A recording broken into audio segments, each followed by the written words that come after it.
We often think of prison in cinematic terms. We see it through the lens of dramatic escapes. We see it through the lens of violent riots. We see it through the lens of hardened criminals. These are the stories that sell, the narratives that captivate our imagination.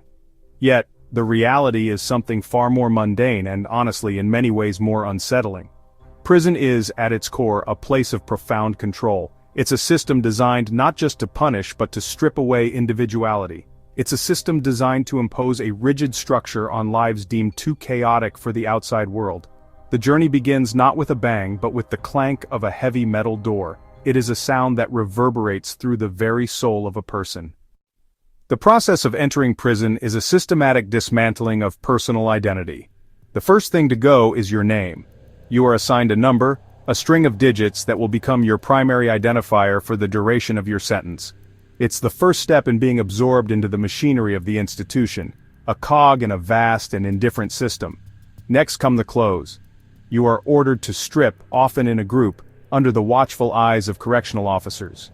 This physical stripping is followed by an invasive search to ensure no contraband, drugs, weapons, other forbidden items, enters the facility. It is a deeply humiliating experience. Finally, the paperwork, the issuance of your number and uniform, you are photographed.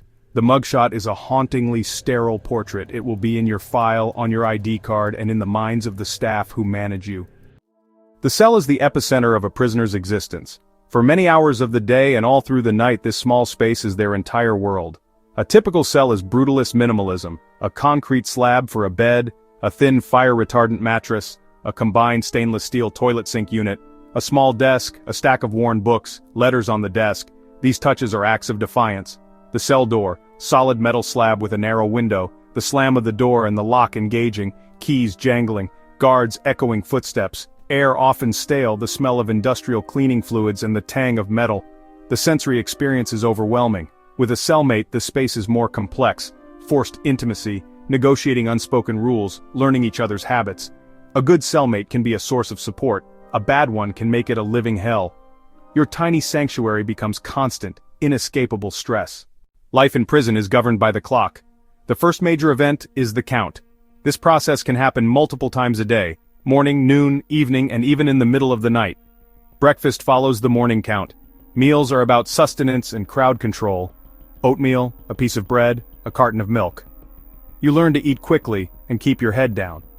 The day is structured around work assignments or educational programs. Kitchen, laundry, janitorial, vocational trades, or classrooms for GED and correspondence courses. There might be another count, followed by recreation time.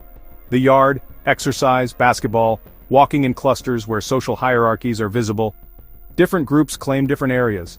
Navigating this space requires social awareness, always under the distant eye of the guards. After recreation, it's back to cells for dinner, another count, and finally lockdown for the night, when the world shrinks back to the size of your cell. The daily routine is rigid, repetitive, and designed for maximum control and efficiency. The prison canteen represents a small pocket of economic freedom. Snack foods, ramen noodles, chocolate, branded soap, shampoo, radios, stationery, small items that become symbolic inside. A packet of ramen can become currency. A haircut, a cell cleaning, laundry, transactions and barter create markets and informal credit. The yard is far more than exercise. It's a marketplace, a social club, a stage for power dynamics where goods and favors circulate.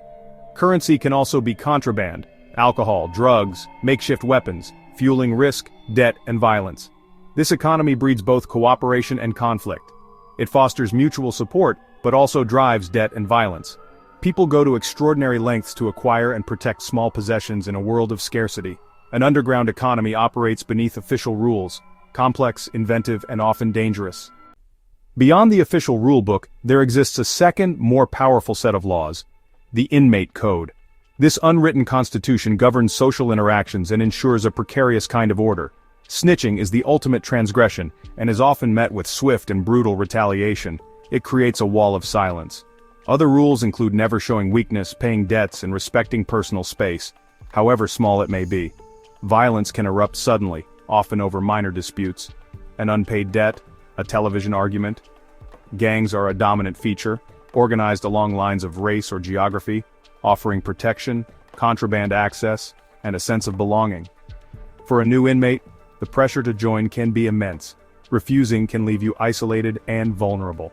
Surviving requires hypervigilance, reading subtle social cues, and a constant state of psychological endurance. This stress takes a profound toll on mental health.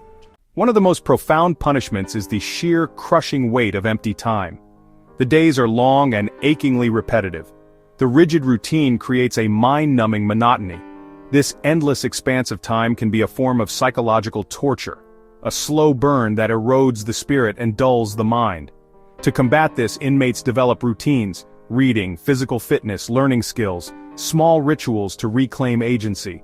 Left unchecked, the mind can spiral into depression, paranoia, despair. The isolation of a cell amplifies those risks. Maintaining mental fortitude becomes a full-time job. Rituals, meditation, reading, learning, acts of mental resistance. The sounds of men weeping or emergency calls are haunting reminders of the environment's fragility. Counseling and support can help when available. Survival here depends on finding meaning in small things, preserving that fragile flame of hope. Even in the darkest corners, small glimmers of hope persist. Educational programs can be a lifeline: basic literacy, GED, vocational training, or correspondence courses. In the classroom, a man is not just an inmate, he is a student. That identity can be transformative. A visit from family or a letter in the mail provides powerful human connection and hope.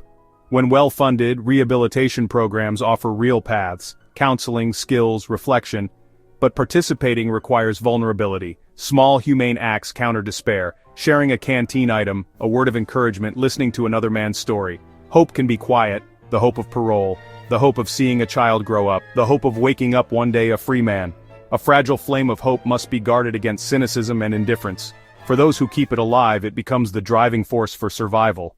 Release from prison is a moment inmates dream of for years. But the reality is often far from the joyous homecoming they imagine. Stepping out is like being reborn into a world that has moved on.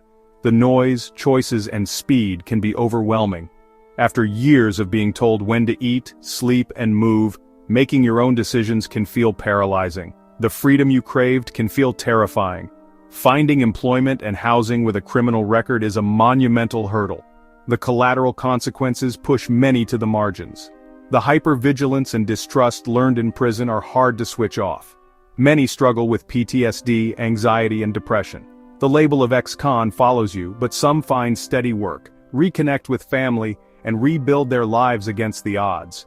Many are drawn back into the circumstances that led them to prison. Recidivism rates remain stubbornly high. The time behind bars indelibly marks a person. They carry it with them, for better or worse, as they walk toward an uncertain horizon.